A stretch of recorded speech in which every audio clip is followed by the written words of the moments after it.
Everyone in Maggie Diaz's life seems to be finding their true passion, the one thing that defines them as a person. Her best friends, Zoe and Julian, are too busy to hang out after school, thanks to band and comics club. Mom is finishing her last semester in college, and Maggie's perfect older sister, Caro, is perfectly perfect at sports and tutoring. So Maggie cooks up a plan to join every club she can, but trying to fit in with type A future leaders, gardening whizzes, and the fearless kids in woodshop is intimidating, exhausting, and seriously confusing. And juggling homework, friends, and all her after-school activities is way harder than it looks. Seventh grade is all about figuring out who you are. Good thing Maggie Diaz has the perfect plan. And this is a preview of Join the Club, Maggie Diaz, written by Nina Moreno and illustrated by Courtney Lovett. For the first time in my life, I can't wait to go back to school. 12. Messy hair, clunky watch, ready for 7th grade. Pimple that's still deciding what it wants to be. Due for laundry shirt. Unwilling middle child. Bring on the first day of 7th grade.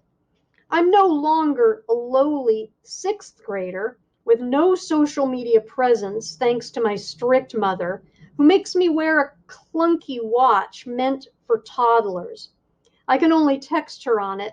It's ridiculous, but my very Cuban mother got it for me after I started riding my bike to school so she can track me through GPS. Even though I'm still stuck with the embarrassing accessory, Mammy says I can get an actual phone if my report card is good. And after my awful summer, I plan to make it spectacular. See, I'm even using vocabulary words now. List of reasons why Maggie Diaz had a terrible summer. 1. Friends were away and busy at camp. 2. Dad had to go out of state for a few months. Ugh, jobs. 3. Abuela moved in and became her roommate.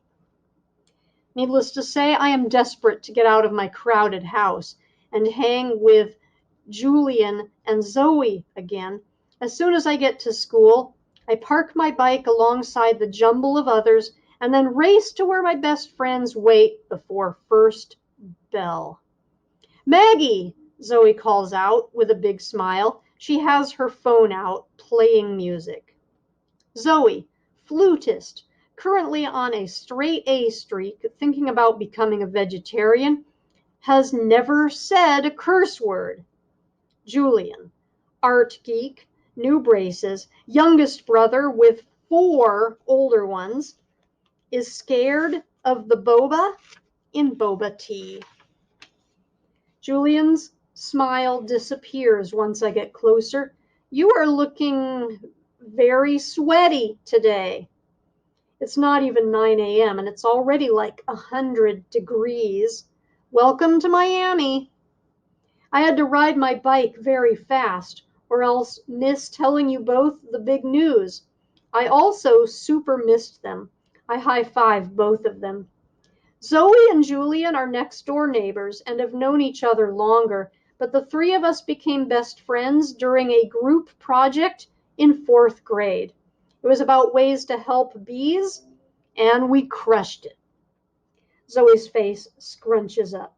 Is your big news that you forgot to take a shower? I sniff my shirt. I'm good. Drum roll, please, I ask, and Zoe taps rapidly against Julian's backpack. I'm getting a phone.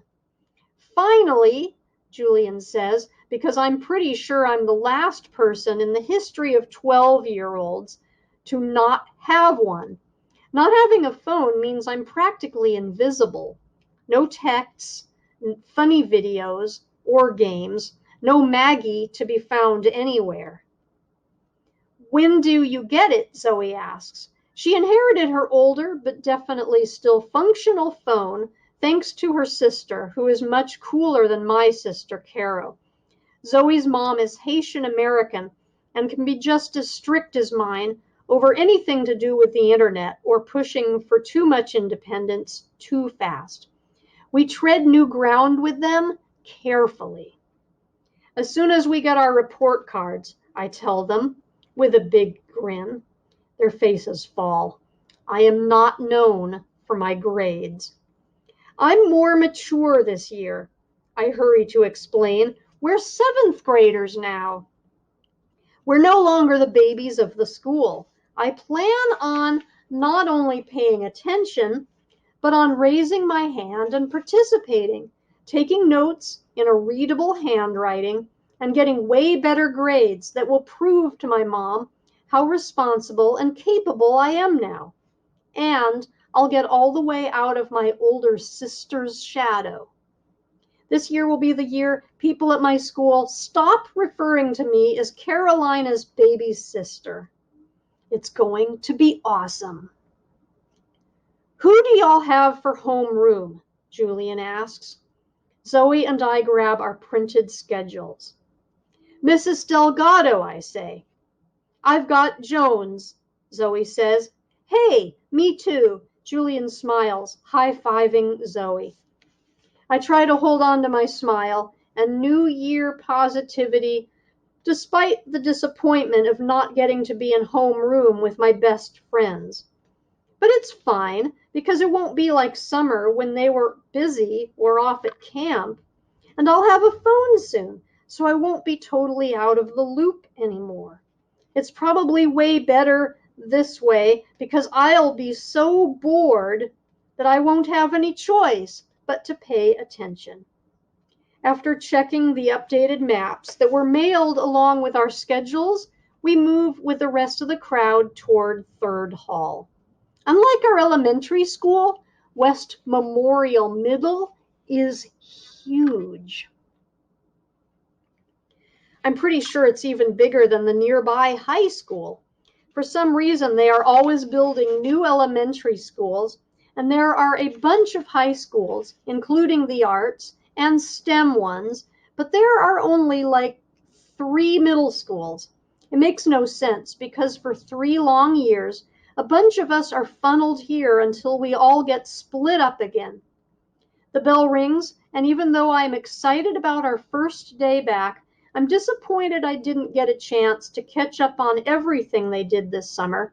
I've been so cut off. Tell me everything y'all did at camp in 30 seconds, I say quickly. Band camp was terrible, Zoe says, and I'm a little relieved that she didn't totally love it. It was so hot and disgustingly humid. Yeah, mine too, Julian agrees. It was at the lake, like right by the Everglades, and the mosquitoes were deadly, almost as bad as their so-called pizza. I'll just say I have my doubts as to what they told us was pepperoni. Aw, I say, and try to keep the smile out of my voice. My friends weren't off having fun without me. We got these awful ham and cheese sandwiches that were dry, Zoe says, then laughs.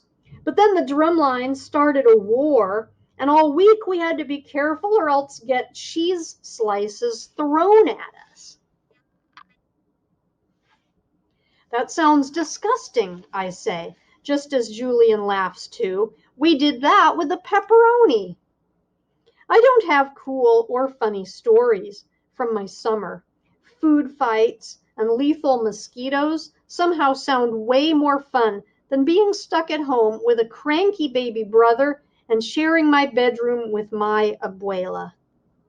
Because, yes, you heard me right, I live with my abuela. Not just like live with her in the same house, which is totally normal. A lot of my friends live with their grandparents, but my abuela moved into my bedroom. You have a bunk bed, Maggie, my parents reasoned this summer. They decided that having another baby this year and making me a middle child at the age of 12 was a great idea. My parents are not reasonable people. And this has been a preview of Join the Club, Maggie Diaz.